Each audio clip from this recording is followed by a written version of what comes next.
Shalom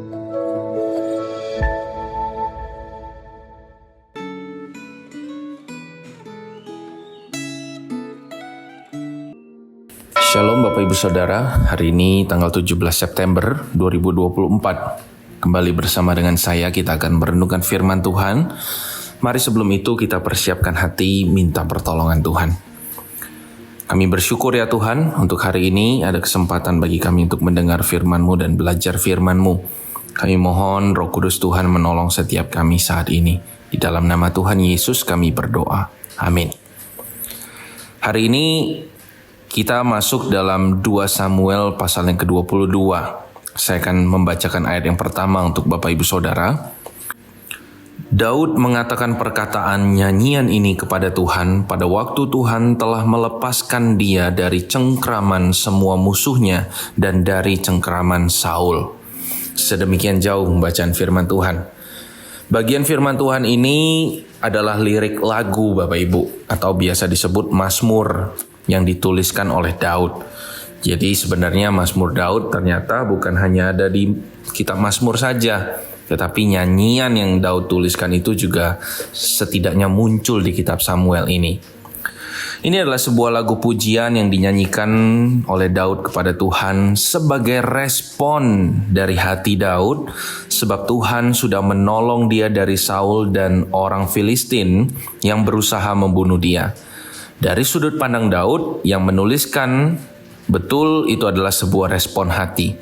Tetapi bagi kita yang membaca lirik pujian syukur Daud hari ini, tulisan Daud ini menjadi sebuah kesaksian. Sebab di dalam nyanyian syukur Daud ini tidak semata-mata hanya berisi ucapan terima kasih saja. Terima kasih Tuhan untuk ini, terima kasih Tuhan untuk itu dan sebagainya. Tidak. Tetapi ucapan syukur Daud itu juga mendorong kita sebagai pembaca untuk membesarkan Allah dan mendeklarasikan perbuatan-perbuatan Allah melalui pujian-pujian itu. Seperti yang Daud tuliskan ini. Di dalam ucapan syukurnya atau nyanyian syukur ini ada tulisan terpujilah Tuhan, atau dia menyembah Tuhan sebagai Tuhan gunung batuku, Tuhan bukit batuku, Tuhan adalah ini dan itu. Maka dari pujian itu, Daud berusaha sebenarnya membahasakan siapa Tuhan yang menolongnya itu. Maka secara tidak langsung melalui pujian syukur ini, sebenarnya Daud juga sedang bersaksi kepada kita yang membaca hari ini, bahwa Tuhan itu suka menolong, Tuhan itu pribadi yang bisa dijadikan tempat perlindungan. Tuhan itu pribadi yang baik kepada orang yang berlindung kepadanya. Daud bersaksi semuanya itu sebab Daud terlebih dahulu sudah mengalami hal-hal tersebut dan dia membahasakannya apa yang dia alami melalui musik. Atau bahasa lainnya, Daud juga sedang mendeklarasikan kepada dunia bahwa Allah Israel itu hidup. Allah Israel itu hadir dalam hidupnya sebagai anak Tuhan secara pribadi. Hal ini menolong orang-orang pada zaman itu, termasuk pada orang-orang zaman ini seperti kita, yang membacanya untuk mengenal pribadi Tuhan dari tulisan-tulisan Daud. Bahkan sampai Tuhan mengizinkan tulisan Daud ini masuk dalam bagian firman Tuhan. Itu artinya Tuhan sendiri mengkonfirmasi bahwa apa yang Daud tuliskan atau saksikan tentang dirinya itu adalah benar. Sampai hari ini, orang-orang Kristen tetap menggunakan cara tersebut untuk memuji, membesarkan nama Tuhan, untuk menaikkan syukur baik secara pribadi ataupun secara komunal. Salah satunya, kita menggunakan musik dan puji-pujian Kristen. Sebagian tema lagunya mungkin tentang syukur atas pengampunan dosa.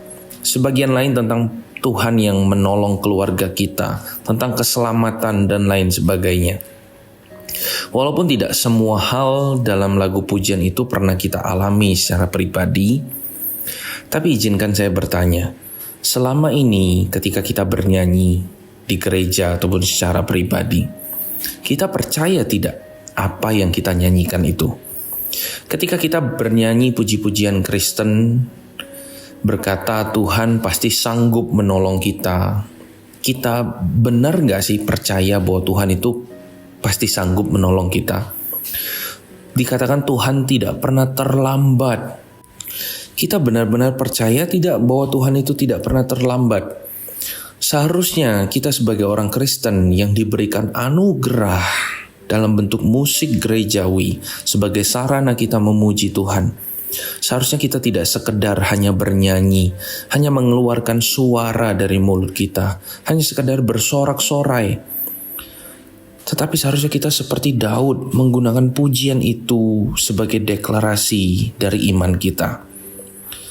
Perlu disadari juga Bapak Ibu Saudara bahwa pujian syukur tidak sekedar pujian syukur, tetapi terkandung firman Tuhan di dalam setiap pujian itu. Sebab pujian syukur itu juga lahir dari orang-orang yang mengalami Tuhan dan lahir dari firman Tuhan. Maka ketika kita bernyanyi, selain kita percaya apa yang kita katakan atau apa yang kita nyanyikan, kita juga perlu melakukan apa yang kita nyanyikan itu. Kita nyanyikan Yesus Raja. Kita benar-benar harus jadikan Yesus sebagai Raja atas hidup kita. Kita menyanyikan Yesus Juru Selamatku. Kita benar-benar jadikan Yesus sebagai Juru Selamat kita. Tidak sekedar bersuara, bernyanyi dengan mulut kita tanpa membuahkan sesuatu. Maka mulai hari ini, ketika kita bernyanyi di gereja, di rumah, di dalam perjalanan, di kamar mandi sekalipun, kita menyanyikan nyanyian syukur kita, bernyanyilah dengan iman percaya kita. Bernyanyilah dari hati, suara yang terarah kepada Allah. Kita tahu apa yang kita nyanyikan, itu perlu. Sehingga puji-pujian itu benar-benar menjadi pujian syukur kepada Tuhan. Dan tidak hanya menjadi lagu yang hampa di udara. Amin. Mari kita berdoa. Kami bersyukur ya Tuhan bahwa di dalam anugerah Tuhan kami sebagai umat-umat Tuhan diberikan satu sarana untuk kami bisa memuji, membesarkan nama Tuhan, menaikkan ucapan syukur kami melalui kesenian musik yang ada di dunia ini, di mana kami menaikkan nada-nada yang indah kepada Tuhan.